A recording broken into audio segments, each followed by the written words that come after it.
Hello friends, topic discuss करें class 10 से। Chapter लिया है हमने सिंगल ट्रायंगल। एक बहुत बेहतरीन क्वेश्चन कर रहे हैं। क्वेश्चन करने में तो बहुत आसान है, लेकिन क्वेश्चन को समझना थोड़ा मुश्किल है। चलिए आपकी स्क्रीन पे भी आ रहा होगा, मैं भी क्वेश्चन पढ़ता हूं। इन ट्रायंगल एबीसी, चलिए ये वाला ट्रायंगल में देखिए एबीसी दिख रहा है। कह रहा है P and Q are the points on AB and AC. P and Q are the points on AB and AC. चलिए ठीक है। फिर एक रिलेशन दिया है कि AP by PB is equal to AQ by QC. Okay ठीक है। If PQ is extended to T, अगर PQ को T तक एक्सटेंड कर दिया जाए such that PT equal to BC, PT और BC बराबर, इसी तरह से PB और TC बराबर, PB और TC बराबर, find the value of x। और ये 75 और 45 डिग्री भी डिनोट किए हुए हैं। चलिए पहले क्वेश्चन में गिवन क्या है उसे लिखते हैं। गिवन है कि in triangle ABC P and Q are the points on P कहां पर है? AB पर और Q कहां पर है? AC पर रिस्पेक्टिवली। ठीक है। फिर आपको एक रिलेशन दिया है कि AP by PB is equal to AQ by QC। तो फिर आपको क्या पता चला यहाँ से? और अगर तुम लोग नए हो तो सब्सक्राइब करो, वो जो लाल वाला बटन है उस पे फूट फेंक के मारो या फिर मोमबत्ती, मुझे नहीं पता, बस क्लिक हो जाना। अगर किसी ट्रायंगल में, फिर से देखिए मैं अलग से बना के दिखा रहा हूं। अगर किसी ट्रायंगल में ये P पॉइंट और Q पॉइंट, उस साइड पर दो पॉइंट है और मैं इस लाइन PQ को जोड़ देता हूं, ठीक है। और मुझे एक बात पता चल जाए कि AP by PB is equal to AQ by QC, तो ये मुझे किस चीज की याद दिलाता है कि भाई साइड का रेशियो बराबर है ट्रायंगल में, तो गारंटीड है ये जो PQ है ये अपने आप पैरेलल हो जाएगी किसके? BC के। और रीजन क्या है? कन्वर्स ऑफ BPT, कि अगर किसी ट्रायंगल में साइड का रेशियो बराबर आएगा तो PQ BC के पैरेलल हो जाएगा, और रीजन हो गया कन्वर्स ऑफ BPT। तो यहां आपको ये रेशियो बराबर दिया है साइड का, कन्वर्स ऑफ BPT में प्रूफ वाले कॉलम में लिखूंगा, ठीक है। अभी तो गिवन लिख रहा हूं। और क्या गिवन है?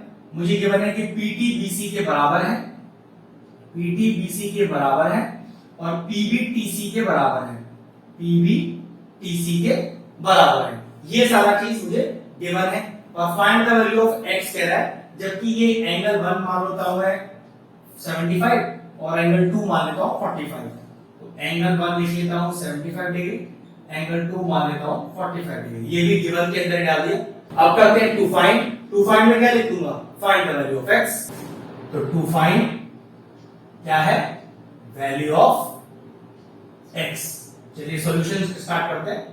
सॉल्यूशन इसलिए लिख रहा हूं क्योंकि वहां पर आपको जो प्रूफ नहीं करना, आपको कुछ प्रूफ नहीं करना, आपको फाइंड द वैल्यू। और अगर तुम लोग नए हो तो सब्सक्राइब करो, वो जो लाल वाला बटन है उस पर फूट फेंक के मारो या फिर मोमबत्ती, मुझे नहीं पता, बस क्लिक हो जाना। ठीक है। फाइंड द वैल्यू है, तो फाइंड द वैल्यू का प्रूफ न लिखकर सॉल्यूशन लिखिएगा। अब स्टार्ट यहां से करेंगे। वो किस तरह से कि भाई AP upon PB is equal to AQ upon QC। और ये क्यों लिखा है आपने? क्योंकि ये गिवन है। लेकिन किसी भी ट्रायंगल में साइड का रेशियो अगर इस तरह से बराबर दिया हो, फिर से बता देता हूं, AP by PB equal to AQ by QC, तो आप कह सकते हो भाई ये PQ जो है वो पैरेलल हो गया BC के। और रीजन क्या आएगा?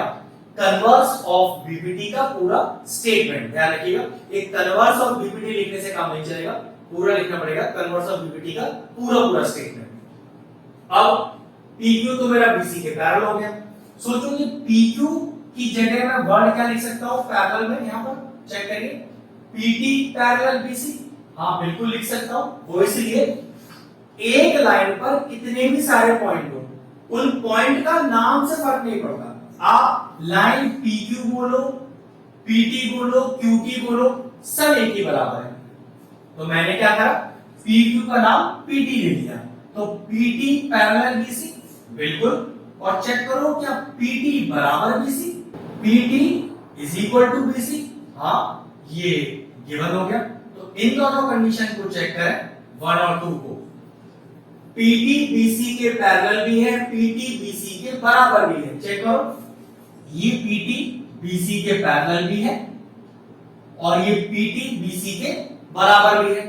और अगर किसी कोऑर्डिनेटर में एक अपोजिट पेयर बराबर और पैरेलल दोनों हो जाए तो आप कह सकते हो देयरफॉर फ्रॉम इक्वेशन 1 and 2 आप कह सकते हो कि PBCT is a parallelogram, PBCT is a parallelogram। फिर समझ लीजिए प्रॉपर्टी वाले, अगर किसी कोऑर्डिनेटर में एक अपोजिट पेयर पैरेलल और बराबर दोनों हो जाए तो डायरेक्टली वो कोऑर्डिनेटर कहलाएगा पैरेललोग्राम। बस अब आपका आंसर आने वाला है। ध्यान से देखिए, अब मैं कह सकता हूं कि ये भी और ये भी आपस में पैरेलल हो गए साइड। हाँ, क्यों भाई? Opposite sides of the parallelogram parallel ही होती है। और उसमें ध्यान से देखिए जरा, क्या ये पीटी एक ट्रांसवर्सल हो जाएगा इन दोनों पैरेलल लाइन के लिए? बिल्कुल हो जाएगा। तो ये वाला एंगल 1 और ये वाला, इसको नाम दे देते हैं 3। कहीं ये बराबर तो नहीं है? ऑल्टरनेट इंटीरियर एंगल, इसको देखो अलग से बना के दिखाता हूं। ये रही, ये दोनों लाइन है, फिर ये रहा पीटी वाला ट्रांसवर्सल, यहां बन रहा है 75, तो यहां बन रहा है वो एंगल 3। तो 1 बराबर 3, 1 इज इक्वल टू 3। रीजन लिखिए, ऑल्टरनेट इंटीरियर एंगल। ठीक है, तो एंगल 3 मिल गया। और अगर तुम लोग नए हो तो सब्सक्राइब करो, वो जो लाल वाला बटन है उस पे फूट फेंक के मारो या फिर मोमबत्ती, मुझे नहीं पता, बस क्लिक हो जा रहा है। उसी तरह से एंगल 2 और एंगल 4 चेक करना। बिल्कुल, एंगल 2 बराबर है एंगल 4 के, vertically opposite angle. Angle 2 is equal to angle 4, reason vertically opposite angle. अब जरा ध्यान से चेक करो, ट्रायंगल CQT में 4 आपको पता है, 3 आपको पता है, सिर्फ x निकालना रह गया। तो angle sum property of triangle लगाकर x निकाल लेते। तो इन triangle QCT angle 4 plus angle 3 plus angle x is equal to 180। और रीजन क्या लिखेंगे? Angle sum property of triangle. 4 देखो, 4 हमने 2 के बराबर है और 2 45, तो ये लीजिए 45 डिग्री। 3 चेक करिए, 1 के बराबर है और 1 75। x की जगह x लिखा रहने दीजिए। ये कितना हो गया? 7 और 4 11 और 1 12, तो 120 degree plus x is equal to 180।